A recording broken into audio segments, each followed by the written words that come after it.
Hey everyone, Ariel Adams here with aBlogtoWatch. Please subscribe to our videos on YouTube and like this video if you find it useful. This is a review of the Rolex Sky-Dweller. The Sky-Dweller came out a few years ago and was impactful because it was the first really new Rolex in a very, very long time.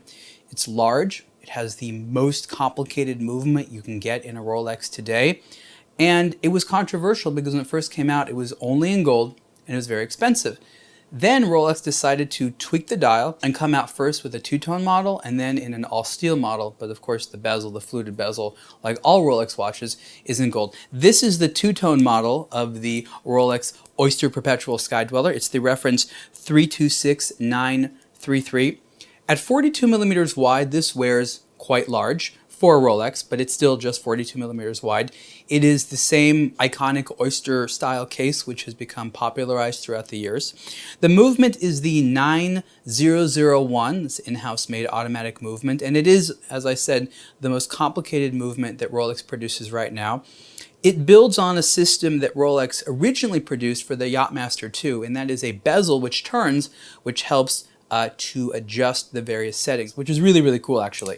There's a neutral position for the bezel, which just allows you to wind the watch. If you accidentally pull out the crown, nothing's going to happen, which is actually quite smart because you might accidentally screw something up. You turn the bezel, and it's sort of like a secret system because you wouldn't know it otherwise, but the fluting on the bezel is actually good because it makes for a nice grip. And you turn it, and I turned it one time, and then I'm able to set the date, and you could rapidly adjust it forwards or backwards, and that's also how you set the month. You turn the bezel again,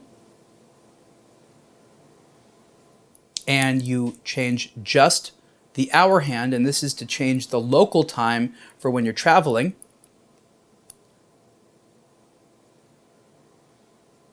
You turn the bezel again, and then you're changing the time, local time plus the GMT. And that's how the watch is set. Very clever, very simple, and no one has a GMT annual calendar that is adjusted this way, and Rolex does a fantastic job.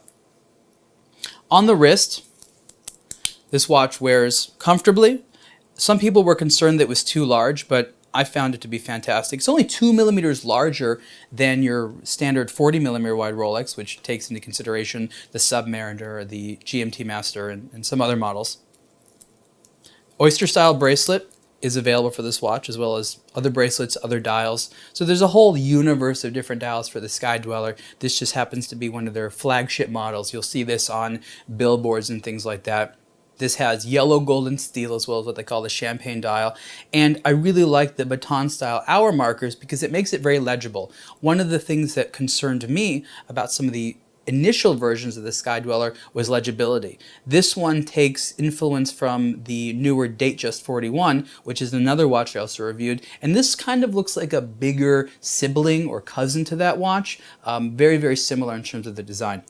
Oyster style bracelet with a locking mechanism, as well as a small, they call it a comfort deployment or a comfort system here, because you can extend it by a little bit here if you want to loosen it up, but it's not a true micro adjust in the sense that you would have on, say, a Submariner or a Deep Sea. I found myself liking the Sky-Dweller a lot. Not only is it a movement that really, really makes a case for itself, but the larger size feels modern in a way that a lot of Rolex watches haven't.